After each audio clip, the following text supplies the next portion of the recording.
Please recite in their salawat.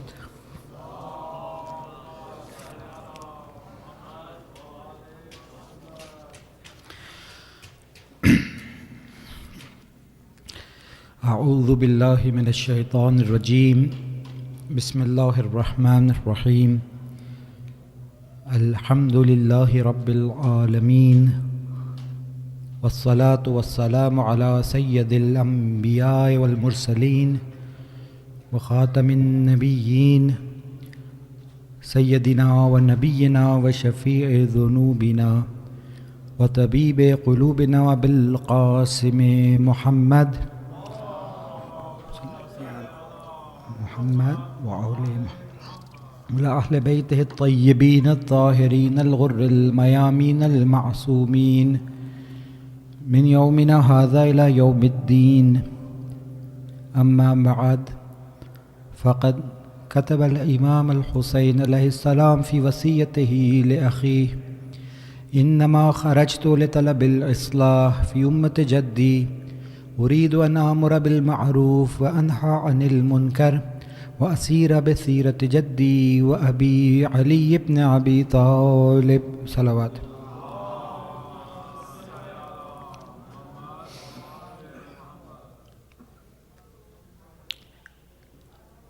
Allah subhanahu wa ta'ala created all of us for the purpose of worship, and ma'rifat was to be the prerequisite for worship. Niyat, the condition for worship, and taqwa, the condition for the acceptability of worship. And in order to help us achieve the purpose of our creation, Allah subhanahu wa ta'ala told us who our friends were in this path to perfection, and warned us against the enemies in this path to perfection. The most important and the most manifest enemy of all is shaitan. The Holy Quran talks about it many times. Inna shaitana lakum, or inna shaitana lil insani aduwwum mubin. Shaitan is an open and manifest enemy. And the shaitan itself, the Holy Quran narrates what the shaitan has said to Allah subhanahu wa ta'ala when he was thrown out from the mercy of Allah subhanahu wa ta'ala. He said, ثُمَّ لَآتِيَنَّهُم مِّن بَيْنِ أَيْدِيهِمْ وَمِنْ خَلْفِهِمْ وَعَنْ أَيْمَانِهِمْ وَعَنْ شَمَائِلِهِمْ. I will come and deceive them from the front and from the back, from the right and from the left. And our Imam explains what this means. When he says, I'm going to come from the front and deceive them, he says that shaitan intends, or shaitan meant, that أُحَوِّنُ عَلَيْهِمْ أَمْرَ الْآخِرَةِ. I will make trivial for them their akhirah. They will not be concerned about their akhirah. They will forget their akhirah. This is one of his techniques. This is one of his ways of deceiving us. And when he says, I'll come from the back, Imam says he meant آمرهم بجمع المال والبخل بها عن الحقوق لتبقى لورثتهم. I will command them to gather wealth. آمرهم بجمع المال. They should gather wealth. They should collect wealth. والبخل بها, and then not to pay their taxes, the Islamic duties, the Islamic wajibat on those amount, on those assets, till a time comes that they will leave that for their inheritors, for other people to inherit from him. So in other words, he says, I'm going to glorify this dunya for them. People will be running after this dunya. They will make this dunya as their goal. What is bad is making this dunya as your goal. If you look at this dunya, it will blind you. If you use this dunya, it will guide you. So if you look at the sun, it will blind you. But if you use the sunlight, you'll find your way. So this dunya is like that. We are not required to stay away from the dunya. We have to live in this dunya, but in a way that we do not get attached to it. in a way that we do not take dunya as the goal of our life. It is a means to an end. And as long as it remains a means, you are okay with it. The moment it becomes your goal, you have been deceived by shaitan. Now, if a person is able to protect himself from these two traps, he is not connected with the dunya, he does not love this dunya, he is able to protect himself from this trap of shaitan. And he is also able to protect himself from trivializing the hereafter. In other words, the hereafter is still glorified for him, and this dunya is trivial for him. If you're able to protect yourself from these two traps, there is a third trap that shaitan has for you. And that is deceiving from the right hand side. That is deceiving through religion. Only those who work for the hereafter and are not concerned about the dunya will be religious. Only those who are concerned about the akhirah will be religious when the going gets tough. Well, most of the people who live a religious life, you really can't tell if they're religious. As Imam Hussain alayhi salam said in one of his sermons, he said that religion is on the tongue of people. It's a lip service.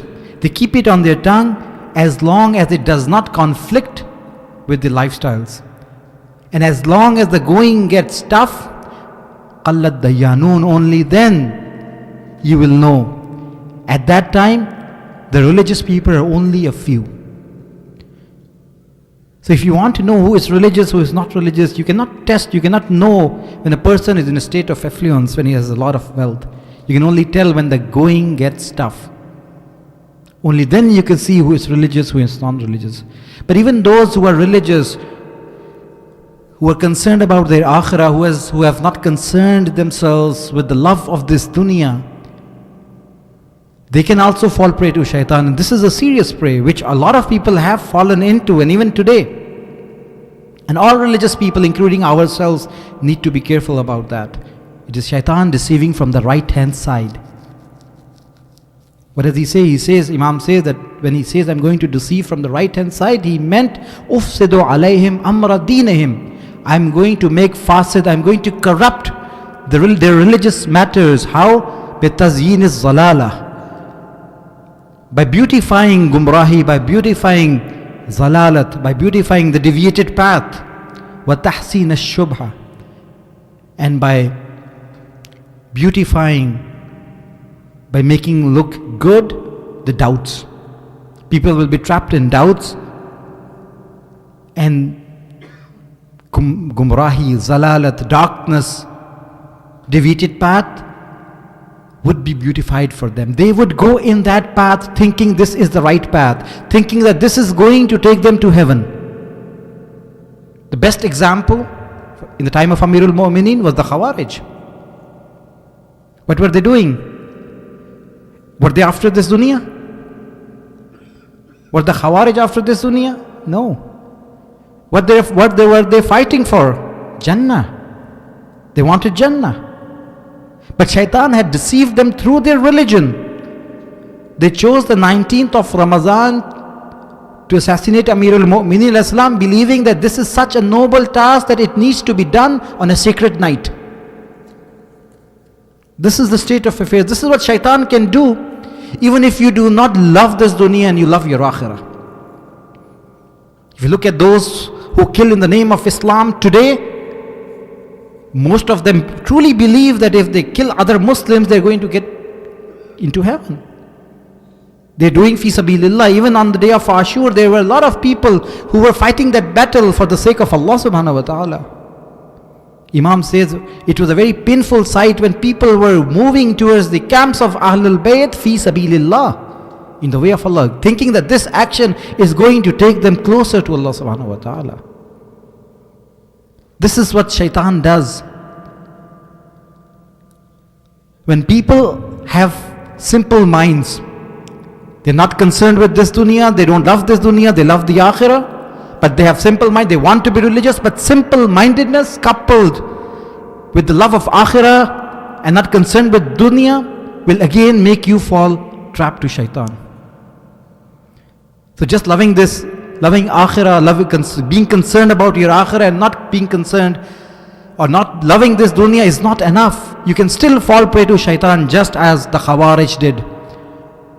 Just as a lot of people in today's life, look at what is going on in the Muslim world.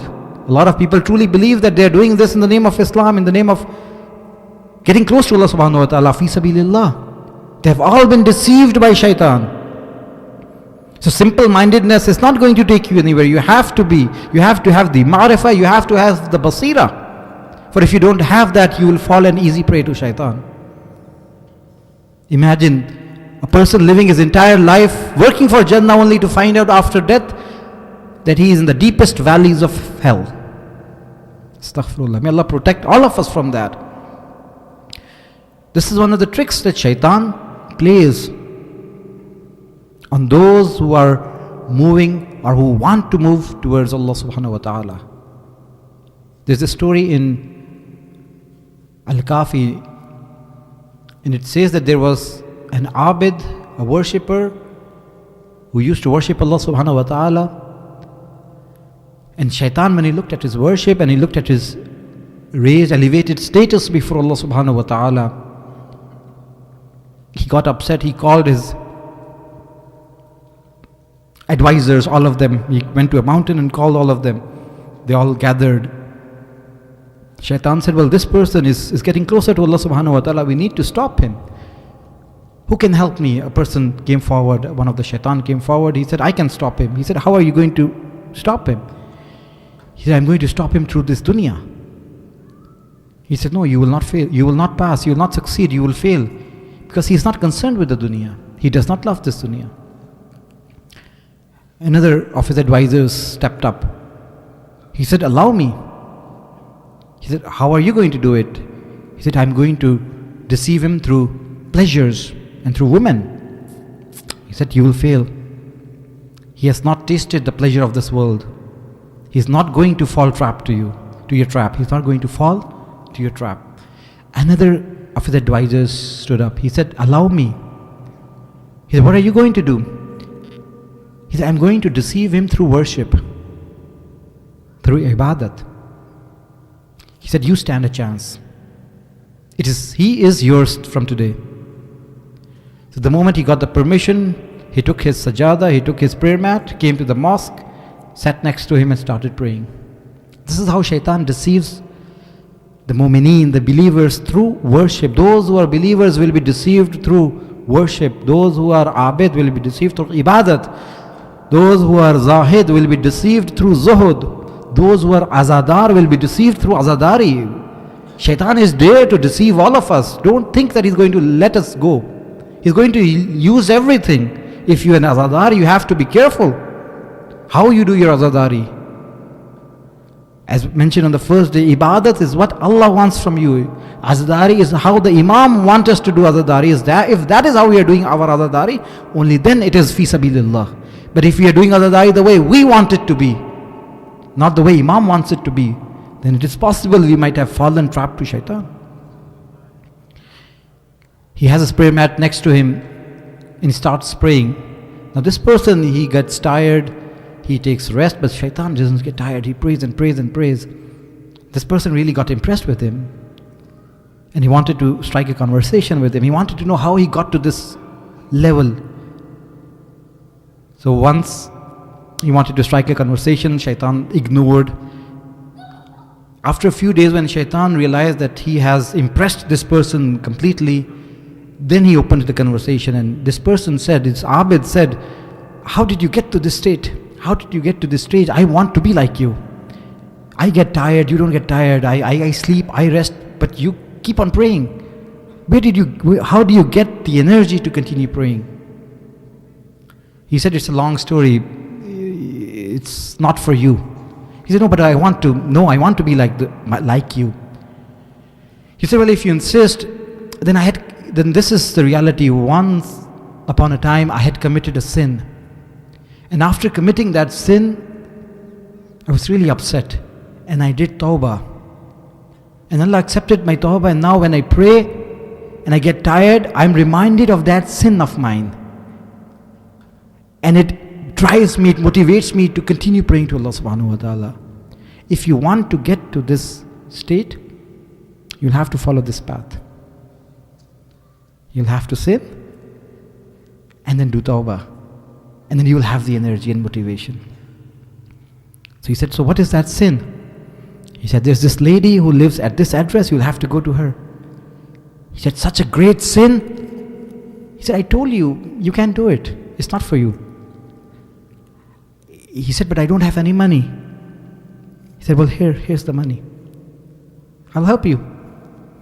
She gives him the money. He goes to that city. He asks people where she lives, where's that address. People looked at him and thought that he's going to go there to admonish her, to advise her, to do nasiha to her. So they guide him to her house. He goes there. She comes out, she looks at him and she's surprised as well. She says, I don't see the likes of you here. Why are you here?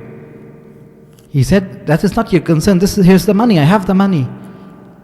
Now she had basira. She said, there is some secret behind it. The likes of you don't come here.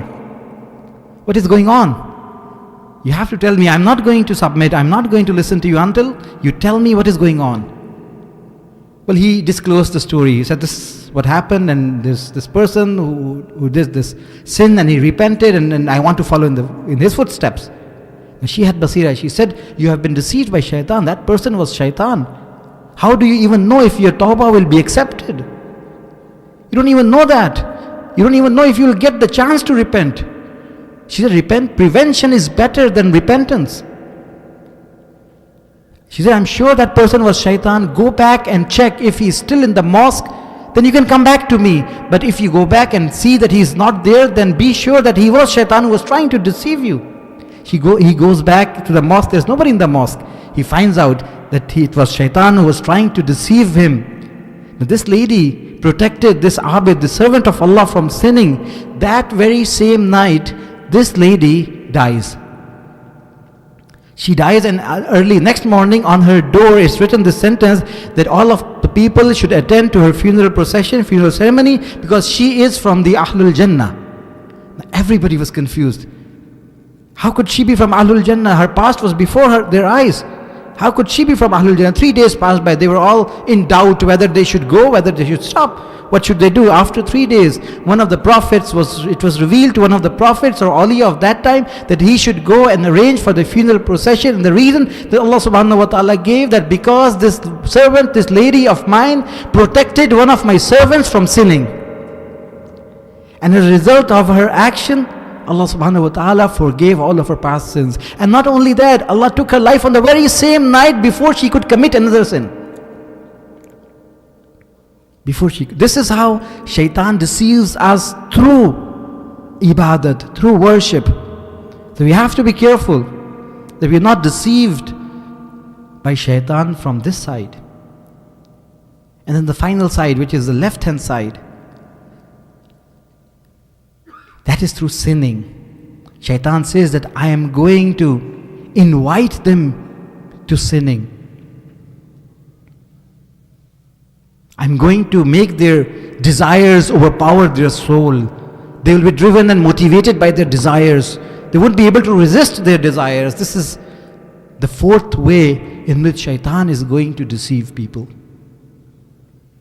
Through sinning, one sin after the other.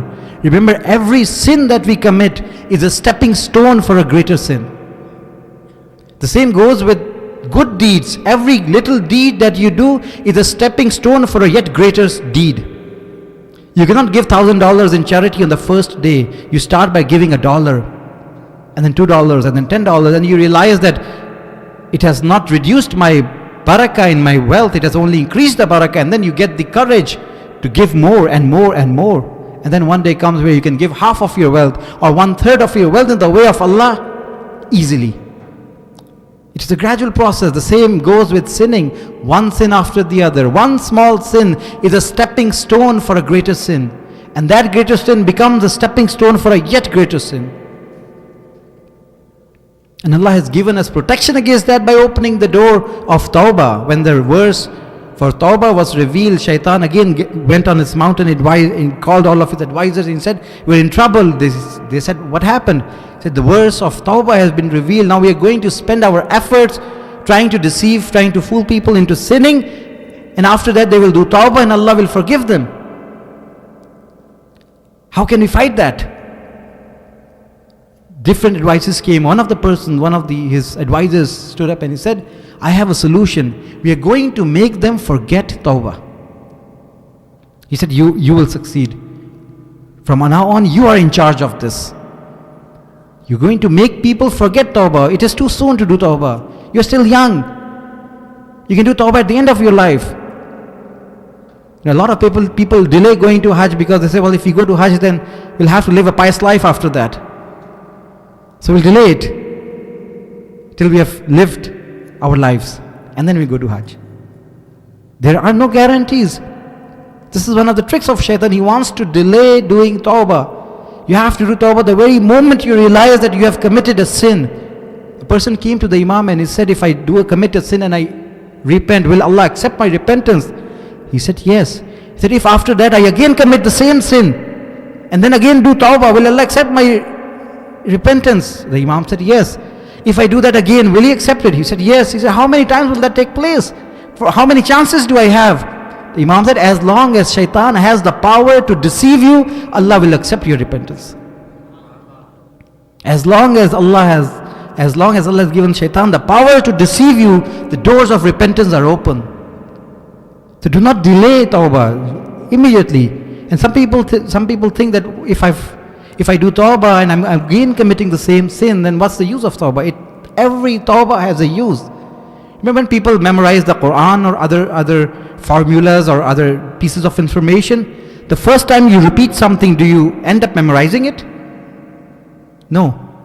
The second time you repeat it, it has an imprint on your soul. The third time you do it, it becomes stronger. And after repeating it for 10 times, it becomes ingrained in your memory. So the first time, you didn't memorize it the first time, you didn't memorize it the second time, but each time you were repeating it, it was having an effect on you. The same goes with Tawbah. It is possible that you do Tawbah, but then after a while you get overpowered by your desires, and you do Tawbah and you commit the same sin again. You do Tawbah again, Allah will forgive you. So Shaitan says, I'm going to deceive humanity by inviting them to sin. And when we look at sins, we find there's a hierarchy of sins in Islam. Some sins are more serious than others. We have one division of Gunahane Kabira and Gunahane Saghira, the smaller sins and the greater sins. But there is another hierarchy. For example, zina is a serious sin. Some sins are individual sins, some sins are social sins. An example of individual sin would be adultery, zina. It's an individual sin. It's between him and Allah subhanahu wa ta'ala. But then there are sins that are social sins that are more severe than this individual sin, like ghiba, backbiting. It is a social sin. And in one of the traditions it says, Innal ghiba ashaddu min az-zina. Ghibat, backbiting, is more severe and more serious than adultery. How easy it is for us to commit ghiba and stay away from adultery. But the tradition says that the guna, the crime of backbiting is more severe than the crime of adultery. So social sins, we are finding this hierarchy. We have individual sins, and then you have social sins. And then on top of that you have the financial sins, economic sins, which are even more severe. The tradition says, ad-dirham min riba, 1 dirham of riba is ashad, is more severe than 33 zina, that too done with the mahram. 1 dirham of riba, of interest, is more severe, is more serious than 33 zina, that too done with the mahram. Imagine the severity of economic sins. Because when there is economic sin in the society, then you will end up getting social sins, and you will end up getting individual sins. And then on top of that, the most serious of all are political sins. Political sins is the most serious of all sins, where a person sides with the tyrants of his time. When you side with the oppressive rulers of the time, when you become a tool in the hands of the oppressive rulers, people who did bay'ah to Yazid, this is a serious political mistake, a political sin. And the traditions are really, really hard, very tough regarding that. The tradition says in the vilayat of the wali jair, if you accept the authority, if you become a tool in the hand of the oppressive rulers, of the zalim rulers, of the tyrants who oppress people, fihe durus al-haq kullah, in that is the destruction of all of haq, wa ihya al-batil kullah, and the resurrection of all of batil. Making such a political mistake. And not only that, وَقَتْلَ الْأَنْبِيَاءِ, and the qatl of the anbiya wal mu'mineen, وَحَدْمَ الْمَسَاجِدِ, and the destruction of the masajid, and the support of the zulm and fasad and jawr, and the changing and the tampering with the sharia of Allah subhanahu wa ta'ala. Because when a person becomes a tool in the hands of the oppressive regimes, then nothing of religion is left. Nothing of religion. That is why if you look at the objective purpose of creation, Allah subhanahu wa ta'ala says, وَلَقَدْ بَعَثْنَا فِي كُلِّ أُمَّةٍ رَسُولًا, we have sent a Rasul in every ummah with what message? أَنْ اعْبُدُوا اللَّهَ وَاجْتَنِبُوا الطَّاغُوتَ, that you do worship of Allah and stay away from the Taghut. So it is through this shaitan is going to make us sin, individual sins, social sins, economic sins. That is why Imam Hussain al-Islam did not do bay'ah to Yazid. And it's again very interesting. I would like to wrap up all the discussion that we're doing regarding the objectives of Imam Hussain al-Islam. Why did Imam Hussain al-Islam stand up against Yazid? Why did he refuse to do bay'ah? One of the questions still needs to be answered. Why did he refuse to do bay'ah? Well, all of the Imams were struggling to keep religion alive. They were all struggling to keep the name of the Holy Prophet alive. The policy of Bani Umayyah was to bury the name of the Holy Prophet, as we've talked about recently in the recent days. That was their mission, and the mission of Imam Hussain al-Islam was to keep the name of the Holy Prophet alive. And that is why when in Medina, when he came back to Medina, and he was asked, Man ghalab, who was victorious? What did he said? إِذَا أَرَدْتَ أَن تَعْلَمْ مَنْ غَلَبْ, if you want to know who succeeded, وَدَخَلَ وَقْتُ الصَّلَاةِ, when the time of namaz comes, فَأَذِّنْ وَأَقِمْ, go and say the azan and the iqamah, you will know who won. They wanted to bury the name of the Holy Prophet. Imam Hussain protected and saved the name of the Holy Prophet. That is why the Holy Prophet might have said, Ana min al-Husaynu minni wa ana min al-Husayn. He saved the name of the Holy Prophet from being buried. So if the name of the Holy Prophet is alive today, it's because of Imam Hussain alayhi salam. Not only that, Imam Hussain alayhi salam is such a special personality among all the Imams, that he not only saved the name of the Holy Prophet, he did something even greater than that. On day one, we read this verse of the Holy Quran when the person came to the Imam and he asked questions and there was a conversation. And when Imam fulfilled his desires and he was leaving, he said, Allahu a'lamu haythu yaj'alu risalatah. Allah knows where to place his risalah. Allah knows where to place his institution of imama and wilaya. For if the Imam of the time makes a mistake, if the Imam of the time is not able to answer the questions, attend to the needs of the people, then the knowledge of Allah subhanahu wa ta'ala gets into question. Allah then did not know where to place his imama. If Allah makes a mistake in choosing his appointed, then everything collapses, wouldn't it? If Allah doesn't know whom to choose as his messenger, if Allah doesn't know whom to choose as his imam, his representative on earth, then the whole institution, the whole divine institution will collapse. Because then we'll have an objection if Allah doesn't know what kind of God is that who doesn't know whom to choose as his successor of the Prophet, as his Imam, as his representative on earth.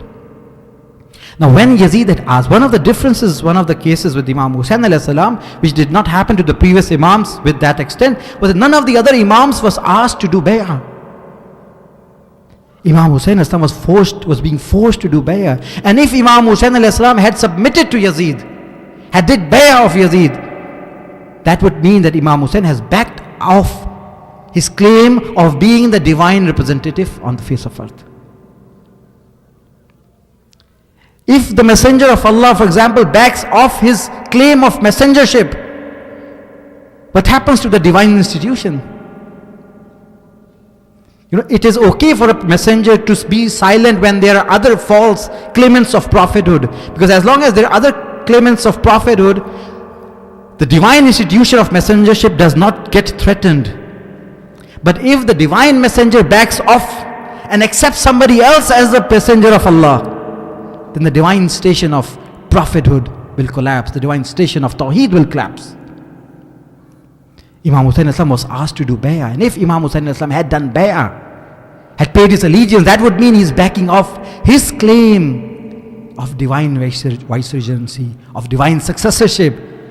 And once that happens, Allahu a'lamu haythu yaj'alu risalatah, that verse which says Allah knows where to put whom to choose as his Imam, falls apart. And once that falls apart, the whole divine institution of Tawheed falls apart.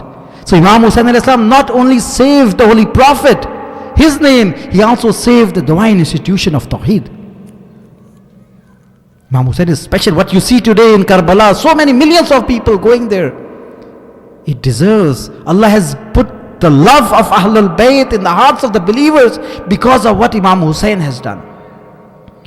And that was the mission that our Imam Sajjad alayhi salam had taken to introduce Imam Hussain alayhi salam to the people of Sham, to the people of the world, people of the dunya.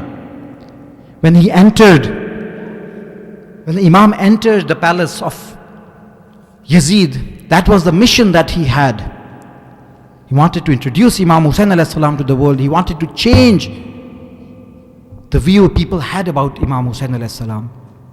As he entered in chains, the first statement that he made looking at Yazid, he said, Ya Yazid, ma zannuka bi Rasulillah, law ra'ana ala hazihil hala. O Yazid, what do you think the Holy Prophet will think about you if he looks at you, if he looks at us in this state?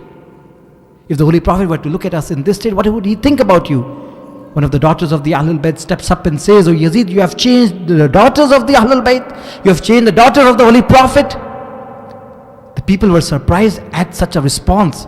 Why are these people claiming to be relatives of the Holy Prophet? We were expecting traitors of Islam. These are claiming lineage to the Holy Prophet. Who are these?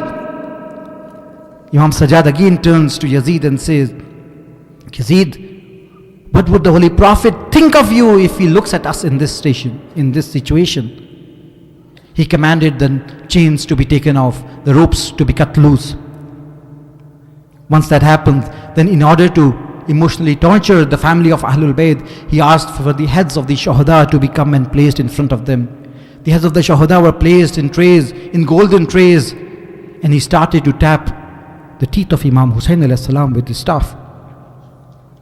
It was a very painful moment for Lady Zainab Salamullah alayha and Imam Sajjad alayhi salam, Yazid tapping the teeth of Imam Hussain alayhi salam with his staff. One of the companions of the Holy Prophet was sitting in this gathering. He could not tolerate this sight. He stood up, he said, Yazid, stop it. I cannot take it any longer. I have seen with my own eyes that the Holy Prophet during his lifetime, he used to kiss these teeth of Imam Hussain alayhi salam. He used to hold Imam Hassan and Imam Hussain and he would kiss them saying, Antuma Sayyada Shabab Ahlul Jannah. You two are the leaders of the youth of paradise, and Allah's curse and lanat be on whoever kills you. This is the courage Imam Hussain alayhi salam gave to the people, gave to the ummah who were dead. But with Imam Hussein's sacrifice, they all got the courage, one after the other, to stand up and speak against Yazid. Yazid orders this person to be taken away.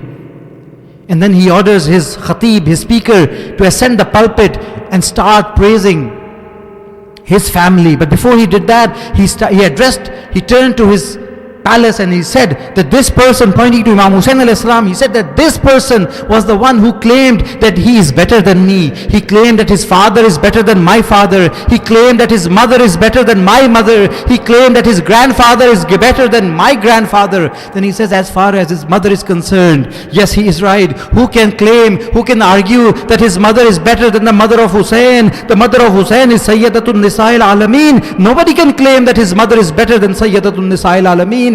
Nobody can claim that his grandfather is better than his grandfather. But as far as his father is concerned, God granted victory to my father over his father. And look at now, today God has granted victory to me over him. So I am better than him, and my father is better than his father. Then he asked the speaker to go on the pulpit and start praising his family and cursing the family of Amir al-Mu'mineen. When the speaker ascended the pulpit and started to do that, Imam Sajjad immediately stopped him, and he said, Waylak ayyuhal khatib, stop, woe upon you, O speaker. Laqad ishtaraita marzat al-makhluq bisakhat al-khaliq. You have pleased the created. You have pleased Yazid at the cost of the displeasure of Allah subhanahu wa ta'ala. You should pick a seat of burning fire for yourself in the hellfire. Then he turned to Yazid and he said, Yazid, do you permit me to ascend this wooden structure? He said, Anta azana li an arqa hazihi al-a'wa. Do you allow me to ascend this wooden structure? He did not even say this pulpit. He did not say this member, because the structure from which Allah is displeased and people are pleased doesn't qualify to be called as a member. He said, do you allow me to ascend this wooden structure and say something in which lillahi rizan, in which there is riza of Allah subhanahu wa ta'ala, wa lihaulai ajrun wa sawab, and sawab and ajr for all of those who are listening. So Imam mentions two specifications, two duties of whoever speaks. He said, first thing, it has to be for the riza of Allah subhanahu wa ta'ala, to please Allah subhanahu wa ta'ala, not to please the people. And secondly, whatever is being said should have thawab and ajr for all of those who are listening. Yazid declined. He said, no, I will not let you speak. People started to say, why are you stopping him? He is so weak. Let him speak. We want to hear what he has to say. Even Yazid's own son insisted, father, why are you worried? He is such a weak man, as he will not be able to deliver a speech. And when that happens, you will win. He will lose himself. He will hurt himself by trying to speak. He said, you don't know this person. They have inherited fasaha and ilm from their forefathers. You cannot let them speak. But when people insisted, he had to let the imam ascend the pulpit and deliver a sermon. And it was this sermon that shocked the foundations of Yazid and his palace and his governance. He had to stop the imam from that khutbah. When the imam ascended, this is what the imam said. He introduced himself. He introduced Imam Hussain. These are the statements of the imam. He said, Ayyuhan nas, O people, you want to listen to the fazail of Ahlul Bayt? Look at Imam Sajjad alayhi salam mentioning the fazail of Ahlul Bayt. These are the fazail of Ahlul Bayt. These are the masaib of Ahlul Bayt. I will stop with these statements. This is the fazail and masaib both. He said, Ayyuhan nas, O people, u'tina sittan wa fuzzilna bisabin. We have been granted 6 things, and we have been given fazila through 7 things. What are those 6 things? U'tina al-ilm wal-hilm wal-samaha wal-fasaha wal-shaja'a wal-muhabbata fi qulub al-mu'mineen. The 6 things that have been given to us is ilm, is knowledge, and hilm, and samaha, and fasaha, eloquence, and bravery, and muhabbat in the qulub of mu'mineen. Allah has implanted our muhabbat in the hearts of the mu'mineen. Who else has that? And then he says, وَفُزِّلْنَا بِسَبْءٍ, and we have been given superiority over others through 7 things. What are those 7 things? He says, بِأَنَّ مِنَّا النَّبِيَّ الْمُخْتَارَ Muhammad. The Nabi Muhammad is from among us. وَمِنَّا الصِّدِّيقِ, the Siddiq is from among us. وَمِنَّا الطَّيَّارِ, the one with the wings who flies in the heaven is from us. وَمِنَّا أَسَدُ اللَّهِ وَأَسَدَ رَسُولِ اللَّهِ, and from among us is the lion of Allah and the lion of the Prophet of Allah subhanahu wa ta'ala. وَمِنَّا سِبْتَ هَذِهِ الْأُمَّةِ, and the two grandsons of the Holy Prophet are from us. We have this superiority. Whoever else has the superiority. And then he said, Man arafani faqad arafani. Whoever knows me, and who does not know me, let me inform him of my biological lineage and my spiritual lineage. Then he started to introduce himself. He said, Ayyuhan nas, ana ibn Makkah wa Mina. I am the son of Makkah and I am the son of Mina. Ana ibn Zamzama wa Safa. I am the son of Zamzam. I am the son of Safa. Ana ibn man hamala rukna bi atraf al-rida. I am the one who held the Hajr Aswad on his hand and put it on the earth while people were holding it in a bed, in a sheet, referring to the incident that happened in the days of Jahiliyyah. Once he introduced himself with his link to the Holy Prophet, then he started to introduce his link to Amirul Mu'mineen alayhi salam. You have to remember, these people are suffering from aliphobia. They think that Amirul Mu'mineen is the enemy of Islam. He then introduced Amirul Mu'mineen saying, Anabnu man zaraba bayna yaday Rasulullah. I am the son of one who fought before the Holy Prophet with the enemies. Wa ta'ana bi rumhain wa hajar al hijratain, who performed 2 hijrats. Wa baya al bay'atain, who did bay'ah twice on the hands of the Holy Prophet. Wa qatala bi badrin wa hunain, and who fought in the battles of Badr and Hunain. Wa lam yakfur billahi tarfata ain, and who did not disbelieve in Allah for even the wink of an eye. I am the son of that. He lists 50 virtues of Amirul Mu'mineen in that gathering. Everybody is clueless, everybody is speechless. They were thinking the traitors of Islam, and these are introducing themselves to be the members of the family of the Holy Prophet. Then he introduced himself with regards to the lady Sayyidatun Nisa. He said, Ana ibn Fatimat al-Zahra, Ana ibn Sayyidatun Nisa. Every statement that the Imam mentions, the people started to cry, they started to weep. Every statement, the cries are getting louder. Yazid gets affected by all this. There's a revolution in the making. How am I going to control this? He orders the muazzin to go on the pulpit and start saying the azan. The azan is started. The muazzin says, Allahu Akbar, Allahu Akbar. Imam says, yes, there is no one greater than Allah. Then he says, Ashhadu an la ilaha illallah. The Imam says, yes, I testify with my blood and my flesh that Allah, there is no Allah but Allah. And then when the muazzin says, Ashhadu anna Muhammadan Rasulullah, he interrupts the muazzin and turns to Yazid and he says, oh Yazid, this Muhammad Rasulullah, this person whose name was mentioned in the azan, is he your grandfather or is he my grandfather? If you say that he was Yazid's grandfather, then everybody knows that you are lying. And if you say that he was my grandfather, then I have this question for you. Why have you imprisoned his son like this? Why have you imprisoned his daughters? What answer do you have? Then he turns to the palace, all the people sitting there, and he says, if there is anyone in the face of earth today who can claim that the Holy Prophet was his grandfather, it is we who can claim that. No one else can claim that. Halalatullahi al-qawmi al-zalimin. Matam ya Hussein. I pray to Allah subhanahu wa ta'ala to accept all of what was said in these nights and to grant us His proximity and increase us in our marifah and all the dua that mu'mineen have in their hearts. My teachers have made special request for prayers. Please remember them in your prayers. Matam ya Hussein.